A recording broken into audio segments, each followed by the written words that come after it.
अगर हम बात करते हैं इक्वालिटी एज अ गोल की, दोनों बातें सही हैं, गलती कहाँ लग रही है भाई? दोनों बातें सही हैं, गलत है क्या?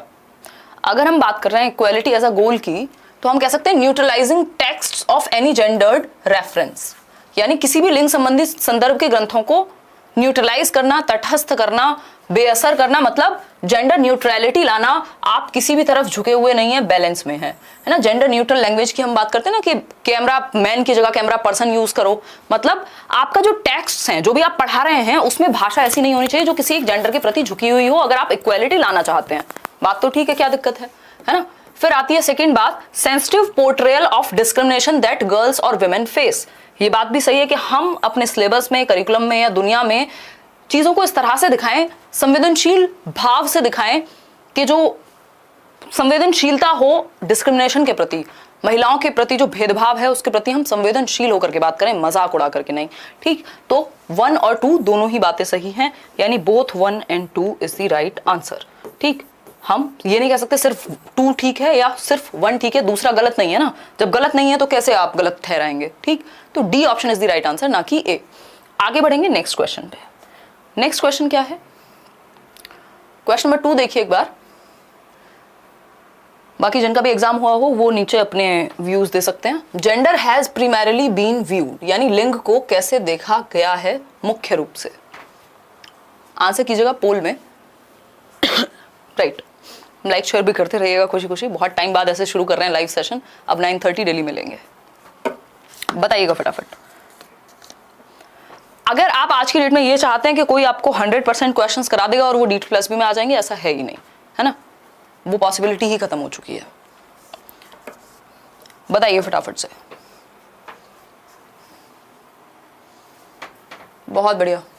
तो अगर हम बात करें, बी कह रहे हैं कई लोग, समझते हैं। देखो, as concerning only girls and women a biological category, ऐसा माना गया है कि जेंडर मतलब वुमेन को या महिलाओं के ही कंसर्न में है, मतलब बायोलॉजिकल कैटेगरी है कि भाई उनको कुछ बायोलॉजिकल ड्यूटीज हैं जो निभानी है, कह सकते हैं। As an isolated category not related to other issues, हाँ, इसको अदर इशूज से जोड़ा ही नहीं गया कि इनइक्वालिटी हो रही है या फिर एजुकेशन का मौका नहीं मिल रहा या भेदभाव हो रहा है लोगों के प्रति, उस चीज की तरह देखा ही नहीं गया, बस जेंडर को एक अलग कॉन्सेप्ट बना दिया गया। ये बात भी ठीक है। In terms of provision of equal facilities, ये भी एक मुद्दा रहा है जेंडर के बारे में। तो क्या कहेंगे, तीनों बातें सही हैं। और इस तरह के जो क्वेश्चंस होते हैं ना, वहां मैं हमेशा से ये बोला है, ऑल ऑफ द अबव वाला जो फंडा है ना, वो बहुत हद तक काम कर जाता है। यदि आप कंफ्यूज हैं तो आप, या फिर आपको श्योरिटी नहीं है, अगर श्योरिटी है तो फिर लगा दीजिए, अगर कंफ्यूजन है तो फिर बोथ की तरफ जाने की कोशिश कीजिए। 1, 2 और 3 तीनों सही है। ठीक, अगर हम इसमें कहें कि 1 और 2 सही है, सेकंड और थर्ड सही है, बिल्कुल सही है, लेकिन बेस्ट ऑप्शन जिससे नंबर मिल पाए। ठीक है, आगे बढ़ेंगे नेक्स्ट क्वेश्चन की तरफ। नेक्स्ट क्वेश्चन क्या है हमारा? क्वेश्चन नंबर है 3, पढ़िएगा एक बार। क्वेश्चन नंबर 3 पढ़ेंगे। देखिए क्वेश्चन नंबर 3 क्या कहता है, which of the following is or are principles of growth and development, यानी कौन से जो हैं वो प्रिंसिपल्स हैं, सिद्धांत हैं वृद्धि और विकास के। फटाफट से बताइए।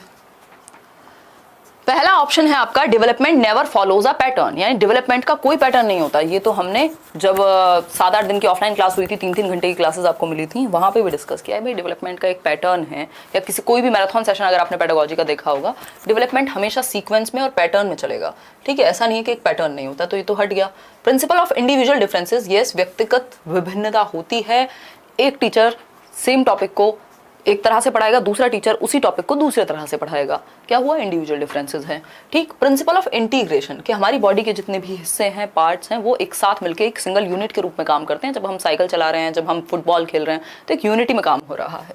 Development proceeds from general to specific, यानी सामान्य क्रियाओं से विशिष्ट की तरफ हम जाते हैं। सामान्य क्रियाओं से विशिष्ट की तरफ कैसे जाएंगे भाई हम, कि बच्चा पहले रोएगा भी तो पूरी बॉडी का इस्तेमाल करेगा, आप उसको कुछ पकड़ने को कहोगे तो पूरी बॉडी का इस्तेमाल करेगा, फिर वो धीरे धीरे स्पेसिफिक हो जाते हैं उसके एक्शंस। राइट, तो सेकंड, थर्ड और फोर्थ ये बात सही है, फर्स्ट गलत है। सेकंड, थर्ड और फोर्थ कहाँ है हमारे? ए ऑप्शन में ही है। होपफुली आप लोग आंसर भी सही दे रहे होंगे। यस, 56% आंसर्स ही इसमें सही है।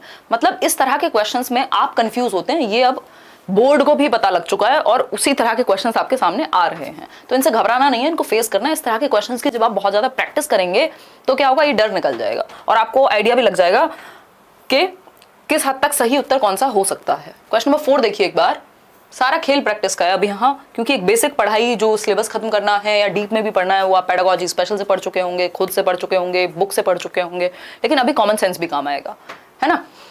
क्वेश्चन नंबर 4 देखिए, which of the following is or are tool, और आगे चल के ये धीरे धीरे ये ट्रेंड बढ़ने वाला है इस तरह के क्वेश्चंस का, जो स्टेटमेंट कंक्लूजन वाले क्वेश्चंस हैं ये बढ़ेंगे ही, कम नहीं होने वाले। विच of the following is or are tool और टूल्स ऑफ थिंकिंग, चिंतन के टूल्स, चिंतन के उपकरण क्या हैं, सोचने के उपकरण। Mind maps, cognitive research trust, concepts, क्या तीनों में से कुछ भी गलत लग रहा है आपको? भाई माइंड मैप्स क्या है, सोचने का तो तरीका है ना, आप एक मैप बनाते हैं, मान लो आपको तैयारी करनी है, ये वाला सब्जेक्ट ऐसे करेंगे, ये टॉपिक में ये है, प्याजे में ये है, ये आपका सोचने का एक ढंग है जिससे आप प्रॉपर तरीके से क्लासिफाई कर लेते हैं या इजीली समझ लेते हैं चीजों को, सोच पाते हैं एक प्रॉपर स्ट्रक्चर में, तो माइंड मैप्स हेल्प करेंगे थिंकिंग में। कॉग्निटिव रिसर्च ट्रस्ट यानी CORT बोलते हैं। कॉग्निटिव रिसर्च ट्रस्ट क्या है कि आपकी हायर ऑर्डर थिंकिंग स्किल्स जो हैं उनको आप असेस कर पाएं, समझ पाएं, उन पे काम कर पाएं, तो बिल्कुल सही है, दिमाग लगेगा तो थिंकिंग ऑब्वियसली इसी में आ जाएगी। कॉन्सेप्ट्स भी कहां से संबंधित है, कॉन्सेप्ट्स बनते कैसे हैं, संप्रत्यय, मान लीजिए एक प्याजे का कॉन्सेप्ट है, उसमें भी तो थिंकिंग लगी होगी ना, समझने में, उसको बनाने में, तो तीनों ही बातें सही हैं। तो बोथ 1 and 2 नहीं भाई, बोथ का तो मतलब ही नहीं है, 1, 2 और 3 तीनों ही सही है, D option is the right answer, जो कि 62% लोग सही भी दे रहे हैं, राइट। आगे बढ़े, कोई दिक्कत परेशानी इस बात को समझने में है तो बताओ, चलते हैं नेक्स्ट क्वेश्चन पे चलेंगे। Which of the following problems can arise due to non use of a child's native language, यानी अब देखो ये इंग्लिश और हिंदी की पेडागोजी, इंग्लिश की पेडागोजी, आपकी EVS की, साइंस की, मैथ्स की, ऐसे भी 2-2 4-4 क्वेश्चन आपको देखने को मिलते रहेंगे, ठीक। यस, 5th क्वेश्चन देखिएगा एक बार, फिर हम आगे बढ़ेंगे। मैं इतने कुछ कमेंट्स देख लूं, है ना, जो लोग डिस्टर्बेंस करते हैं, पढ़ाई नहीं करते हैं। New course for super TET में एडमिशन आई थिंक बंद हो गए, थैंक यू एकता। एक दिन में एक पेपर तो करवा दो नीरज, एक दिन में एक पेपर नहीं, इस तरह के जो क्वेश्चंस हैं स्टेटमेंट वाले या जो जरूरी हैं उस तरह के क्वेश्चंस हम कम से कम करेंगे। यहाँ पे बात ये नहीं कितने नंबर ऑफ क्वेश्चन आपने पेपर से 2 दिन पहले कर लिए, बात ये है कि जो जितने भी किए उनमें अंडरस्टैंडिंग आपकी बेहतर हुई या नहीं हुई, क्योंकि सेम क्वेश्चन तो जरूरी नहीं है देखने को मिले। अगर हम बात करते हैं क्वेश्चन नंबर 5 की, तो which of the following problems can arise due to non use of native language. Native का मतलब क्या होता है, जो आपकी मदर टंग है, जहां के आप रहने वाले हैं, वहां की जो भाषा है। तो मदर टंग को अगर आप इस्तेमाल नहीं करने देते हैं क्लासरूम में या स्कूल में बच्चे को, तो प्रॉब्लम्स क्या क्या आ सकती हैं। जितनी भी पॉलिसीज हैं, चाहे वो आपकी न्यू एजुकेशन पॉलिसी हो, चाहे वो आपका NCF हो, सब यही कहते हैं कि मातृभाषा का इस्तेमाल प्राइमरी लेवल पे एटलीस्ट होना चाहिए, है ना। जो भी बच्चे की मातृभाषा है उसको हम एक्सेप्ट करें, सब जगह पे यही बात लागू होती है। 3 लैंग्वेज फॉर्मूला भी यही कह रहा है, जो त्रिभाषा सूत्र है। तो पहला ऑप्शन है कि अगर आप बच्चे की मातृभाषा को इस्तेमाल ही नहीं करने देंगे क्लास में, तो प्रॉब्लम्स क्या क्या अराइज होंगी। तो पहली प्रॉब्लम होगी एलिनेशन की, यानी अलगाव की। बच्चा क्या है, कनेक्टेड फील नहीं कर पाएगा, वो अलग थलग हो जाएगा, विड्रॉल वाले सिम्टम्स उसमें आ जाएंगे, ठीक। लास्ट में मैं आपसे टाइमिंग का पूछूंगी कि 9 बजे रखें टाइम के 9:30 रखें, ठीक। एलिनेशन बिल्कुल सही बात है, अगर आप बच्चे की मदर टंग को यूज नहीं कर रहे हैं, वो कनेक्ट ही नहीं कर पाएगा, नॉन पार्टिसिपेशन हो जाएगा, यानी वो पार्टिसिपेट ही नहीं करेगा, क्योंकि आपकी भाषा उसे समझ ही नहीं आ रही। घर पे बोली जाती थी हिंदी, स्कूल में बोली जाती है इंग्लिश, और आपकी भाषा ना उसे समझ में आती है ठीक से, और वो कॉन्फिडेंट भी फील नहीं करता अपनी बात को एक्सप्रेस करने में, तो वो पार्टिसिपेट ही नहीं करेगा, वो हाथ ही नहीं उठाएगा क्वेश्चन पे जब क्लास में कुछ पूछा जाएगा या उससे बात करने की कोशिश होगी। फिर है third, large scale drop out. अब ऐसा क्या होगा जब बच्चे को समझ में ही नहीं आ रहा है स्कूल में क्या चल रहा है और घर पे कुछ और है, उसको कुछ और आता है, कनेक्ट ही नहीं हो पा रहा कुछ, तो क्या होगा, स्कूल भी छोड़ेंगे बच्चे फिर, है ना। तो स्कूल भी छोड़ेंगे, ठीक।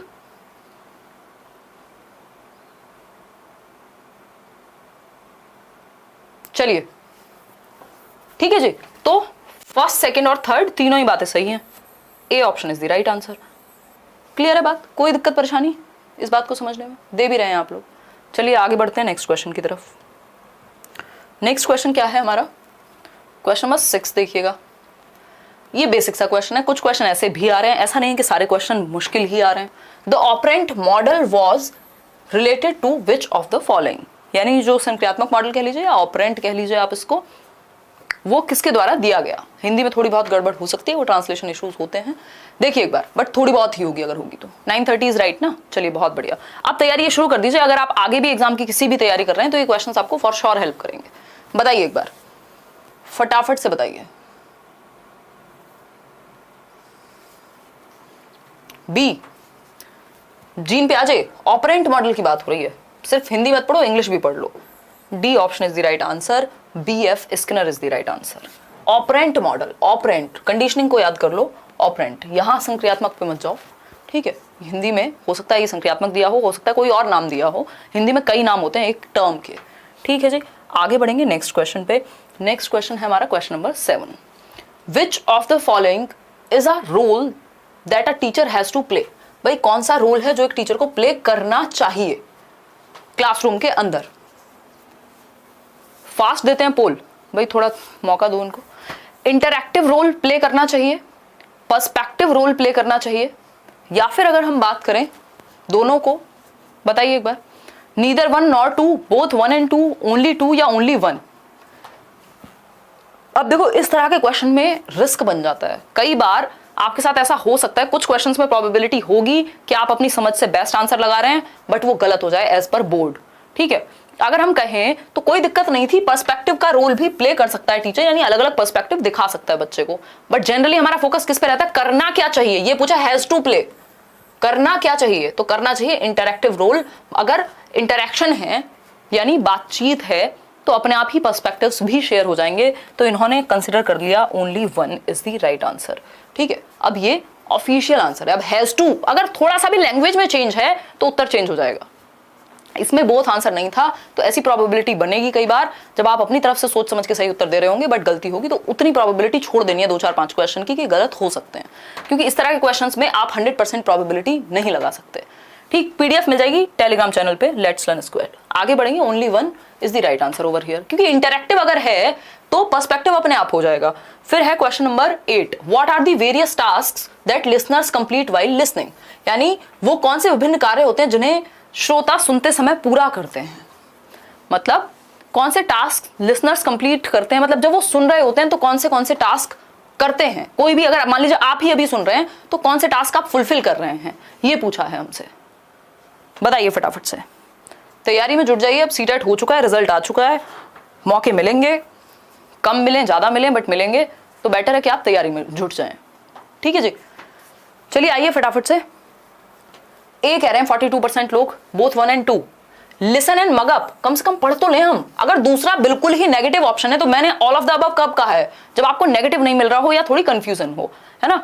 अगर हमें क्लियरली पता है कि एक ऑप्शन नेगेटिव है तो उसको क्यों काउंट करेंगे। अगर रटने की बात हो रहा है, मग अप क्या होता है, घोट के पी जाना, बोलते हैं ना कई लोग, ये क्वेश्चन घोट के पी जाओ, तो वो रट्टा है ना। वो क्या है, गले लगाइए नहीं होगा, ये रटना होगा, ये ट्रांसलेशन मिस्टेक है, ठीक है, ठीक है। मग अप मतलब रोट, बिल्कुल रट्टा लगा लिया आपने, ठीक। तो रट्टा नहीं लगाना, सुनने वाले का जो काम है सुनते समय वो है सुनना और गैस करना कि आगे क्या बोलेंगे या क्या बोल रहे हैं, उसका मतलब क्या है, अनुमान लगाना। तो only D is the right answer, यानी only one is the right answer, जो कि 49% लोग दे रहे हैं। चलें आगे, कोई दिक्कत नहीं है इस क्वेश्चन को समझने में, बढ़ते हैं फटाफट से आगे बढ़ते हैं। नेक्स्ट क्वेश्चन है हमारा क्वेश्चन नंबर 9। क्वेश्चन नंबर 9 देखिए, which of the following is or are the basic concepts on John B Watson, यानी जॉन ब्रॉडस वॉटसन के बेसिक कॉन्सेप्ट्स कौन से हैं। फादर ऑफ बिहेवियरिज्म है जेबी वॉटसन, ये हम जानते हैं, व्यवहारवाद की बात करते हैं, एनवायरमेंट से कंडीशनिंग की बात करते हैं, तो कौन से बेसिक कॉन्सेप्ट्स हैं जो जेबी वॉटसन के यहाँ अप्लाई हो सकते हैं। ऑप्शंस पढ़िए, पहले 3 स्टेटमेंट पढ़िए और फिर उनके ऑप्शंस पढ़िए, ठीक है। फटाफट से आंसर कीजिए, फिर हम आगे बढ़ेंगे। फोन कौन कर रहे हैं, अच्छा चलिए फटाफट बताइए।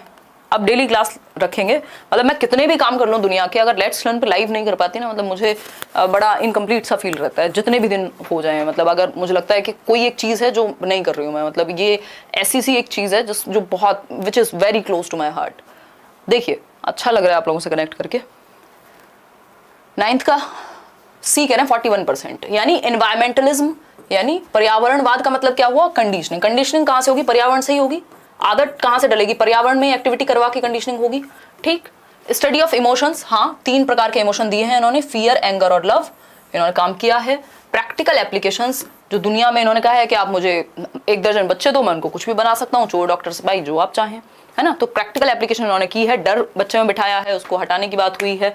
तो तीनों ही बातों को हम सिरे से नहीं नकार सकते। C option is the right answer over here, clear है। आगे बढ़ेंगे, ठीक, लाइक शेयर भी करते रहेंगे खुशी खुशी। 3100 लोग हम जुड़ गए। देखिए 10th क्वेश्चन देखिए एक बार। 10th क्वेश्चन क्या कह रहा है? 10th क्वेश्चन हमारे सामने कह रहा है कि according to NCF 2005 which of the following is or are the objectives of teaching EVS, यानी ईवीएस पढ़ाने के उद्देश्य क्या हो सकते हैं एज पर एनसीएफ, जो कि एक डॉक्यूमेंट है, एक नेशनल करिकुलम फ्रेमवर्क है, राष्ट्रीय पाठ्यचर्या की रूपरेखा है, एनसीईआरटी के द्वारा दिया गया था, जिसमें अलग अलग विषयों के बारे में बात कही गई है कि इस विषय को ऐसे पढ़ाइए, इसको ऐसे पढ़ाइए, बच्चे को केंद्र में रखिए, एक्टिविटी कराइए, उसके भले के बारे में सोचिए, ये सारी चीजें हैं। ठीक, तो ईवीएस की अगर हम बात कर रहे हैं तो कौन से ऑब्जेक्टिव्स एनसीएफ के अनुसार सही होंगे? पहला ऑप्शन है to develop an awareness about environmental issues, यानी पर्यावरणीय मुद्दों के बारे में बच्चों के बीच जागरूकता लाना कि आप पॉल्यूशन फैला रहे हैं। अगर आप एक इंसान घर से जो है एक पर्सनल व्हीकल लेकर के, प्राइवेट व्हीकल लेकर निकलता है, या फिर अगर हम इलेक्ट्रिसिटी ऑन छोड़ दे रहे हैं, या फिर हम और इस तरह की चीजें कर रहे हैं, कूड़ा फैला रहे हैं बाहर, तो इससे पर्यावरण के मुद्दे जो हैं बच्चा उनके प्रति अवेयर होगा यदि आप वो डिस्कस करेंगे, तो ये बात तो ठीक है। फिर है to train children to locate and comprehend relationships between natural, social and cultural environment, यानी बच्चे को ये आइडिया लग पाए कि जो नेचुरल यानी प्राकृतिक एनवायरनमेंट है, जो सामाजिक एनवायरनमेंट है, प्राकृतिक कौन सा, पेड़ पौधे पहाड़ पानी है ना, सोशल क्या है जिसमें लोग इन्वॉल्व हैं, और कल्चरल जो हमारी संस्कृति से चला आ रहा है, तो इन सब के बारे में वो डिफरेंस थोड़ा सा जान पाए। बिल्कुल ठीक है, कोई गलत बात नहीं है।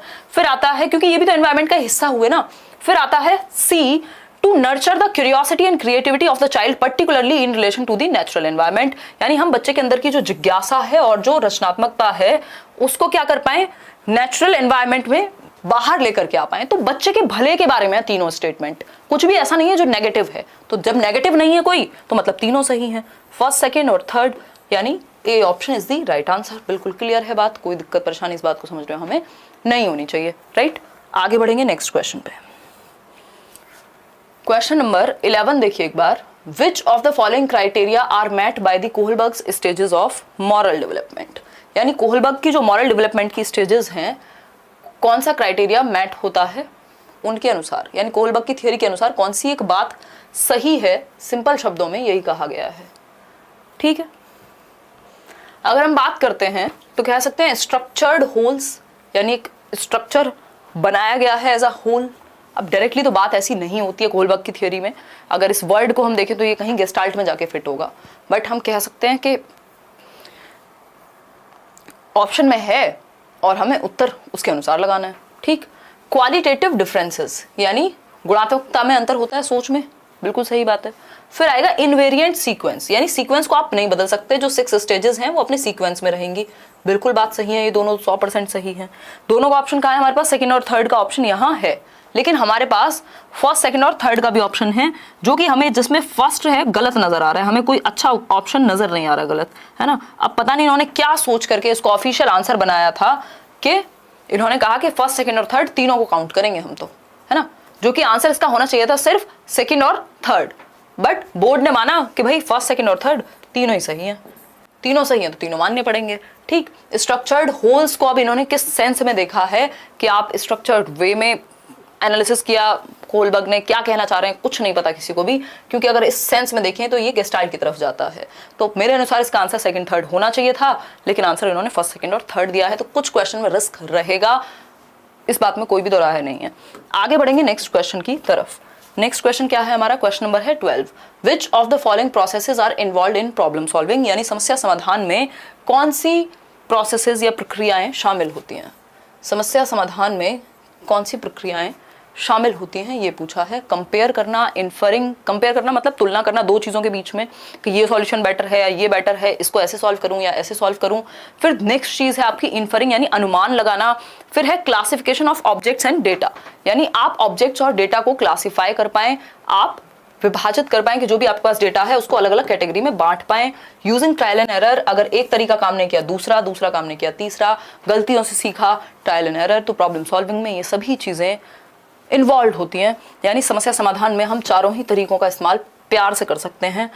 ऐसा ऑप्शन हमारे पास है B option, first second and third fourth. B option is the right answer. कल जितने भी लोगों का एग्जाम है D2+B का, मिलते हैं नोएडा सेक्टर 62, अभी जगह डिसाइडेड नहीं है बट 62 के किसी सेंटर पे मिलेंगे दोपहर में। चलिए आगे बढ़ते हैं, क्वेश्चन नंबर 13। ये एक सरप्राइज होगा इसलिए अभी ज़्यादा प्लानिंग नहीं है, और संडे को तो हम मिल ही रहे हैं।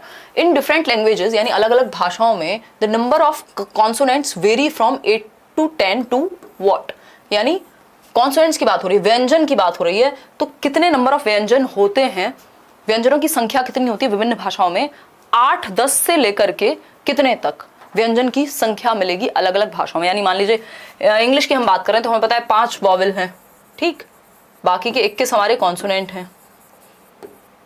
तो उस तरह से अगर हम देखें 8-10 से लेकर के कॉन्सोनेंट की संख्या कितने तक हो सकती है अलग अलग भाषाओं में, तो ये एक जेनरिक क्वेश्चन है जो आपके सामने प्रस्तुत कर दिया गया है, इसीलिए मैंने इसको शामिल किया है कि थोड़ा सा डिफरेंट क्वेश्चन आपको पता होने चाहिए। इस तरह के जेनरिक क्वेश्चंस भी कुछ भी पूछा जा सकता है, ठीक है।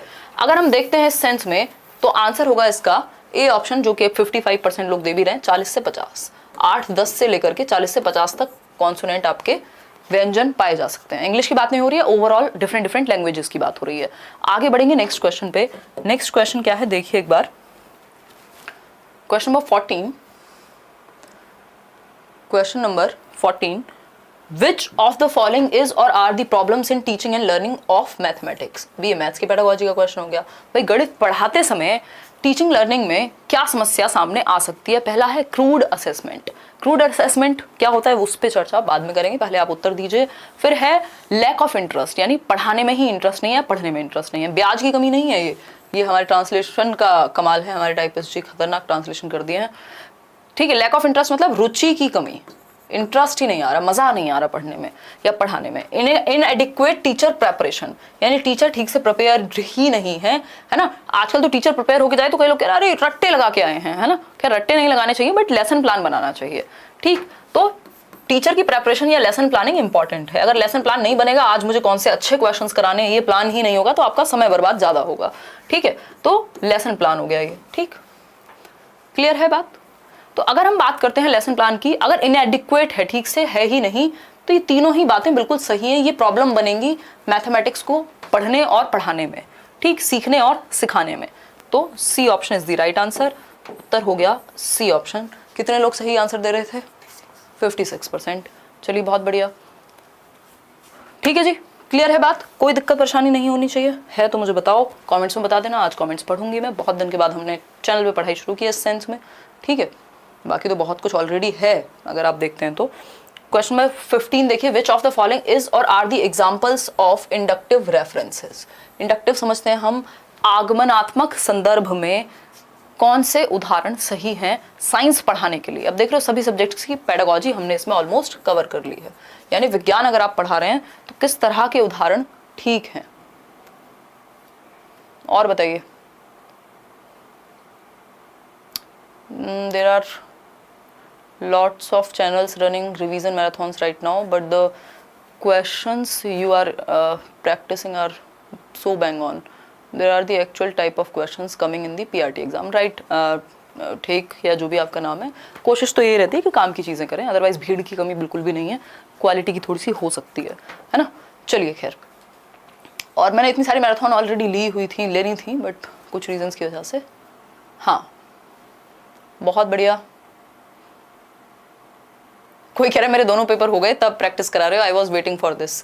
अब क्या फायदा, आई अंडरस्टैंड एकता, बट जिनका है उनको हेल्प हो जाएगी, यही मान लो, है ना। देखो एक बार, अगर हम बात करते हैं फर्स्ट ऑप्शन की, तो when we drop a diary it falls down. Science पढ़ाने के लिए इंडक्टिव तरीका। इंडक्टिव क्या होता है, पहले हम एग्जाम्पल्स देते हैं, पहले हम उदाहरण प्रस्तुत करते हैं। बाकी आई एम सो सॉरी जिन लोग के एग्जाम निकल चुके हैं, आगे की तैयारी करेंगे, ठीक। When we drop a diary it falls down, यानी जब हम एक डायरी को ड्रॉप करते हैं, यानी एक पेन को भी अगर मैं ड्रॉप करूंगी तो ये नीचे गिर जाएगा। तो ये क्या है, एग्जाम्पल है। फिर इससे हम रूल बताएंगे कि इसका रीजन क्या है, ग्रेविटी है, क्या है।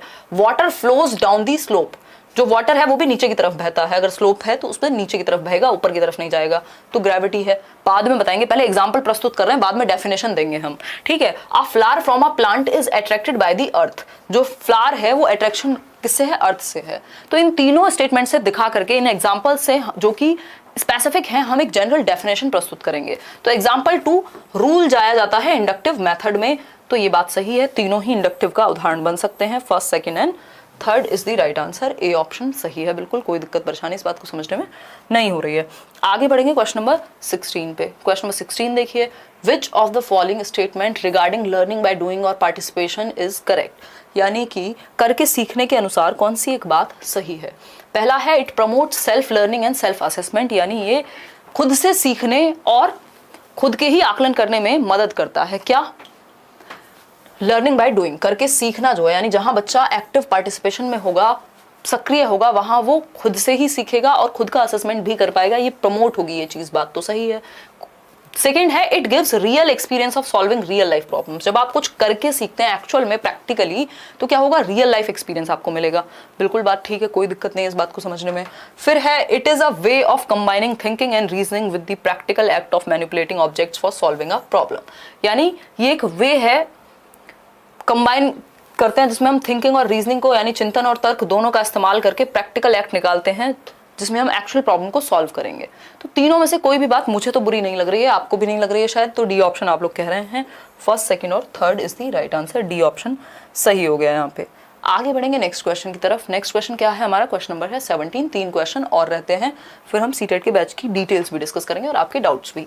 अकॉर्डिंग टू लेव वाइगोस्की के अनुसार, through which of the following stages does a child progresses in developing language function. यानी वाइगोस्की के अनुसार निम्नलिखित में से किस अवस्था में बच्चा विकासशील भाषा के कार्यों में प्रगति करता है। यानी लैंग्वेज की अगर हम बात करें तो वो कैसे डेवलप करेगा, उसकी जो स्टेजेस हैं लैंग्वेजेस की, या अगर हम बात करें लैंग्वेज के थ्रू सीखने को, वो किन किन स्टेजेस के थ्रू गुजरेगा।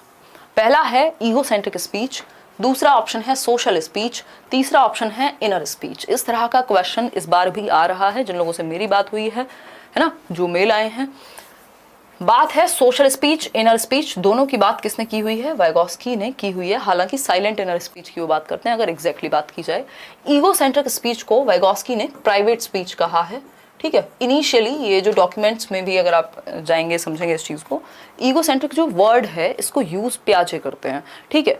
बात ये है कि ये इन्होंने कॉन्टेक्स्ट चेंज कर दिया, जिस तरह से इन्होंने क्वेश्चन देना शुरू किया, इन्होंने कॉन्टेक्स्ट चेंज कर दिया, क्योंकि उसी ईगोसेंट्रिक स्पीच को प्राइवेट स्पीच का नाम कौन दे रहे हैं? वाइगोस्की दे रहे हैं, जो कि बाद में आई थिंक उन्होंने बात की, ठीक। तो वो प्राइवेट स्पीच ईगोसेंट्रिक से अलग नहीं है, बस फर्क इतना है कि वाइगोस्की कह रहे हैं कि भाई प्राइवेट स्पीच क्या है? इंपॉर्टेंट है, यूज में काम आती है, लैंग्वेज डेवलपमेंट में काम आती है। वहीं प्याजे कहते हैं कि बहुत ज्यादा यूज की नहीं है, ठीक। तो इतना ही अंतर है। तो उस सेंस में देखा जाए तो इन्होंने कहा कि भाई तीनों को ही हम सही मानेंगे, ईगोसेंट्रिक स्पीच को हम प्याजे से भी जोड़ देंगे, हम वाइगोस्की से भी जोड़ देंगे, तो जो ऑप्शन में हो लगा के आ जाना है, ठीक। ऐसी सी स्थिति सिर्फ D+B में है, ये इन्होंने कंफ्यूजन क्रिएट प्रॉपर की है, ठीक है। D option is the right answer. Question number 18 देखिए, विच, अब इसका मतलब ये नहीं है कि प्राइवेट स्पीच जो ईगोसेंट्रिक स्पीच वाइगोस्की ने बना दी है ना, समझ पा रहे हो फर्क? हाँ, तो तीनों सही है, क्योंकि तीनों ही लैंग्वेज को डेवलप करने में मदद करेंगे, इसलिए सही है। इसलिए नहीं कि ईगोसेंट्रिक स्पीच को उन्होंने दे दिया था वाइगोस्की ने, वो जो ईगोसेंट्रिक स्पीच है उसी को प्राइवेट स्पीच कहते हैं वाइगोस्की। तो कॉन्टेक्स्ट के अनुसार सही है। Which of the following statement regarding learning centred approach is or are correct. Learning centred मतलब जहां लर्नर सेंटर्ड होंगे, जहां अधिगम पे फोकस होगा, जहां बच्चा एक्टिव होगा, ठीक है। टीचर सेंटर्ड नहीं है, लर्निंग सेंटर्ड है, ठीक। तो बच्चा एक्टिव होगा, तो इस बारे में कौन सी एक बात सही है? पहला ऑप्शन है it is basically learner centred but includes teachers in the process of learning in a classroom situation, कि ये बेसिकली लर्नर सेंटर्ड होती है, बच्चे को केंद्र में रखा जाता है, बट टीचर भी इन्वॉल्व होते हैं क्लासरूम में लर्निंग प्रोसेस को बेहतर बनाने के लिए। फिर है B option, it helps students acquire competency in skill areas and creates life long learners. यानी बच्चों को मदद करता है कॉम्पिटेंसी एक्वायर करने में, कॉम्पिटेंट बने, वो अलग अलग स्किल्स सीखें, कुल मिलाकर के बात ये है। तो दोनों ही बातें सही है, जहां बच्चा एक्टिव होगा वो स्किल्स भी सीखेगा। तो D option is the right answer, जो कि आप में से 73% लोग दे भी रहे हैं। आगे बढ़ेंगे फटाफट से, चलिए चलते हैं नेक्स्ट क्वेश्चन पे। सेकंड लास्ट क्वेश्चन हमारे सामने, सेकंड लास्ट क्वेश्चन है हमारा 19th question, the process of striking a balance between accommodation and assimilation. यानी समायोजन एवं आत्मसातीकरण के बीच में जो बैलेंस स्ट्राइक करना है, जो क्या करना है, बैलेंस यानी संतुलन बनाना है, वो क्या कहलाता है? And is very important in Piaget's theory of cognitive development, जो पियाजे ने अपनी थियोरी में कहा है। बताइए एक बार फटाफट से। इक्विलिब्रेशन कहेंगे या अडेप्टेशन कहेंगे? हमें पता है इक्विलिब्रेशन बैलेंस क्रिएट करने की सिचुएशन है, ठीक है। अगर हम बात करें तो बैलेंस क्रिएट करने की जो सिचुएशन है इक्विलिब्रेशन है। आपका जो होता है डिसइक्विलिब्रियम, वो इम्बैलेंस कहलाएगा, ठीक। अडेप्टेशन तो जस्ट हिस्सा है इसका, ठीक, हिस्सा है इसका, ये कह सकते हैं। वो अडेप्ट करके आप इक्विलिब्रियम क्रिएट करो, चाहे वो आप एसिमिलेट करके करो, इक्विलिब्रियम होना चाहिए, यानी दिमाग में जो है और बाहर की दुनिया में जो है वो बैलेंस में होना चाहिए। अगर ये पेन है और आपको भी पता है ये पेन है, दैट मीन्स आप इक्विलिब्रेशन में हैं, आपके दिमाग में बैलेंस है, संतुलन है। अगर आप कह रहे हैं ये पेन नहीं है, ये तो गाय है, ये तो काऊ है, तब वो फिर प्रॉब्लम क्रिएट करेगा, इम्बैलेंस हो जाएगा। तो सिर्फ सेकंड ही यहाँ सही होगा, C option is the right answer. तो हर क्वेश्चन में हमारा ऐसा नहीं हो सकता कि बोथ सही हो जाए, वह कुछ जगह पे क्लियर कट आंसर्स होते हैं, उन्हीं में से एक ये क्वेश्चन है। आगे बढ़ेंगे, क्वेश्चन नंबर 20 देखिए। क्वेश्चन नंबर 20 कहता है which of the following is or are the limitations of using learner centred approach in classroom. Again के लिमिटेशंस क्या है, अभी फायदे पूछे थे, अब लिमिटेशन पूछ रहे हैं। लिमिटेशन समझते हैं ना, परेशानियां क्या क्या हैं लर्नर सेंटर्ड क्लासरूम को यूज करने में, फटाफट से बताइए, फिर आगे बढ़ेंगे। शिवानी कह रही है हेलो एवरीवन। हेलो शिवानी, हम भी आपका स्वागत करते हैं, डेली मिलेंगे रात को। अभी टाइम एक बार डिस्कस कर लेंगे, 9:30 रखेंगे वैसे, बाकी आप लोग जो पोल में बताएंगे, है ना, और कहाँ कल किसका पेपर है उस पर भी चर्चा करेंगे। फटाफट से बताइए। बोथ 1 and 2 ज्यादातर लोग कह रहे हैं, चलो पहले पढ़ तो लें। Difficult to increase the achievement level of all the students on an average within a limited period of time. ये डिफिकल्टी है, ये प्रॉब्लम फेस करनी पड़ेगी यदि आप लर्नर सेंटर्ड अप्रोच अपनाते हैं कि हर एक बच्चे की अचीवमेंट लेवल को इंक्रीज करना बहुत कम समय में भारी पड़ सकता है, क्योंकि बहुत सारे बच्चे हैं या जितने भी बच्चे हैं उनको इंडिविजुअल अटेंशन की जरूरत पड़ेगी। लर्नर सेंटर्ड है मतलब बच्चे के पेस पे, बच्चे के इंटरेस्ट के अनुसार बच्चे की एक्टिविटी करा के सिखाना, मतलब टाइम टेकिंग प्रोसेस है।